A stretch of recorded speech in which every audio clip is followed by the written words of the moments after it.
Bismillahirrahmanirrahim. Assalamualaikum warahmatullahi wabarakatuh. Perkenalkan, nama saya Foni Stefania dengan NPM S01202006. Saya berasal dari kelas Administrasi Pembangunan 3A. Nah, pada kali ini saya akan menjelaskan sedikit mengenai penataan daerah. Nah, sebelum memasuki pembahasan lebih detail, sedikit saya akan menjelaskan apa sih definisi dari penataan daerah itu sendiri.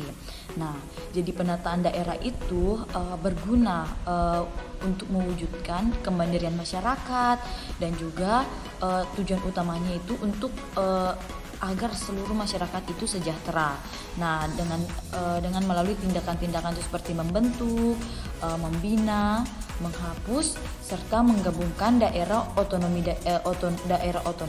dari kebijakan desentralisasi pemerintahan.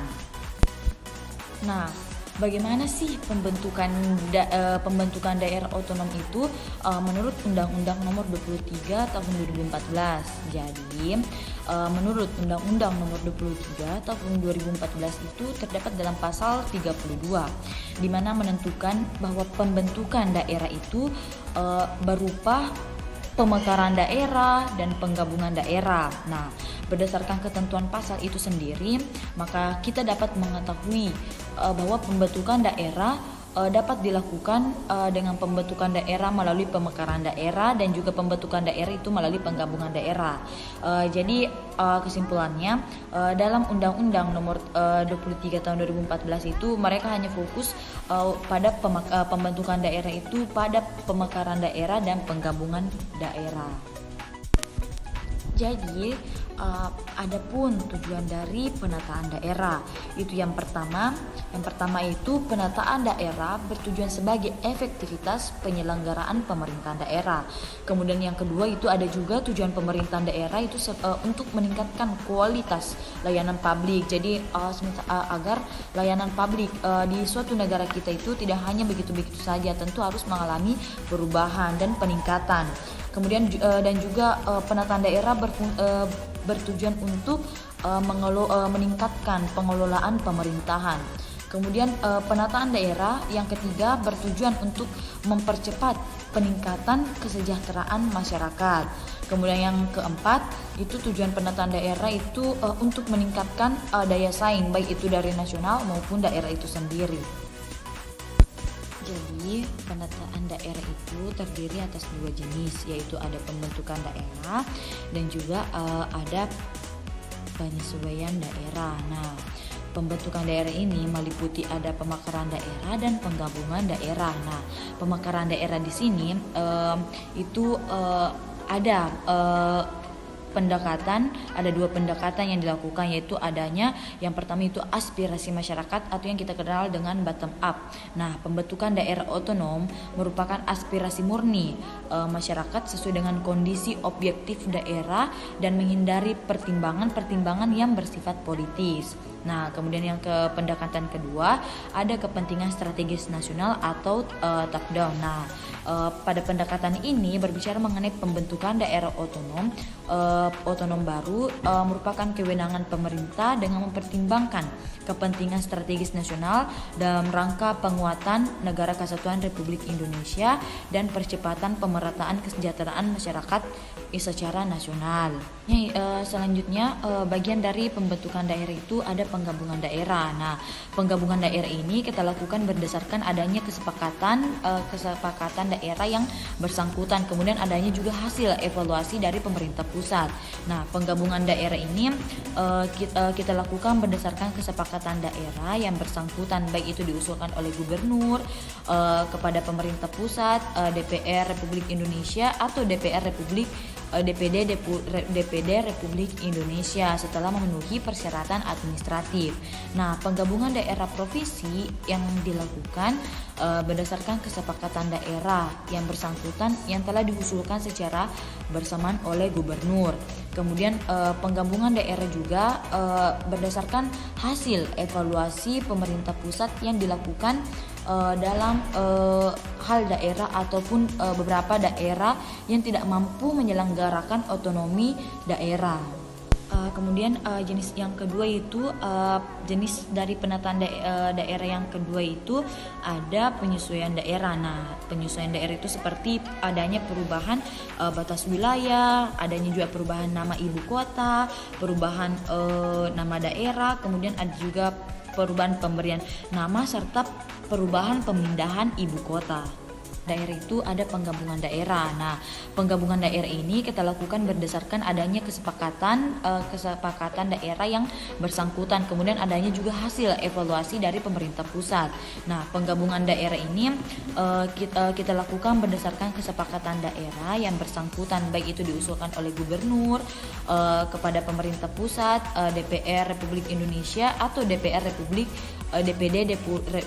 Republik Indonesia setelah memenuhi persyaratan administratif. Nah, penggabungan daerah provinsi yang dilakukan berdasarkan kesepakatan daerah yang bersangkutan yang telah diusulkan secara bersamaan oleh gubernur. Kemudian penggabungan daerah juga berdasarkan hasil evaluasi pemerintah pusat yang dilakukan dalam hal daerah ataupun beberapa daerah yang tidak mampu menyelenggarakan otonomi daerah. Nah, pada slide ini saya akan menjelaskan mengenai syarat administratif pembentukan daerah otonom. Jadi, suatu daerah dapat kita ajukan sebagai contoh daerah otonom apabila telah memenuhi syarat administratif. Yang dimaksud yaitu yang pertama untuk pembentukan provinsi. Jadi, harus ada persetujuan dari DPRD kabupaten atau kota dan juga bupati atau wali kota yang wilayahnya itu direncanakan menjadi wilayah provinsi yang akan kita bentuk. Kemudian bukan hanya itu, harus juga ada pengajuan pembentukan daerah otonom dan juga harus mendapatkan persetujuan dari DPRD provinsi. Kemudian yang kedua yaitu untuk pembentukan kabupaten atau kota harus ada pemekaran dan juga mendapatkan persetujuan dari DPRD kabupaten atau kota dan bupati atau wali kota dari kabupaten atau kota asal. Nah, setelah tadi mendapatkan persetujuan, kemudian keputusan atau persetujuan dari DPRD biasanya harus memenuhi 2/3 dari anggota yang hadir. Nah, keputusan itu juga mencakup seperti rekomendasi baik itu dari tingkat kelurahan, seperti forum komunikasi kelurahan dan sejenisnya. Nah, namun tugas dan fungsi DPRD terkait dengan keputusan yang diambil oleh anggota DPRD itu mencakup seperti persetujuan nama, kemudian lokasi calon kabupaten atau kota. Kemudian ada juga persetujuan pelepasan kecamatan menjadi cakupan wilayah kabupaten atau kota. Kemudian ada juga persetujuan pemberian hibah atau dana awal.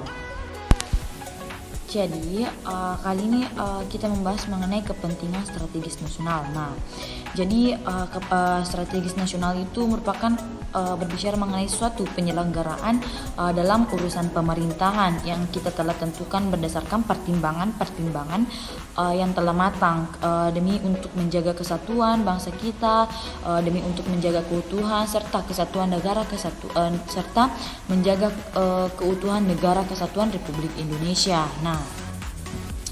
Nah, di sini kepentingan strategis nasional itu terbagi 3, ada penyesuaian daerah, ada pembentukan daerah serta desain besar penataan daerah. Nah, pembentukan daerah. Jadi pembentukan daerah ini terdiri atas perbatasan pulau terluar, kemudian ada juga membahas tentang DPR dan DPD, tempat di mana DPR dan DPD ini sebagai tempat konsultasi. Kemudian ada juga persiapan dalam pembentukan daerah ini melalui 5 tahun.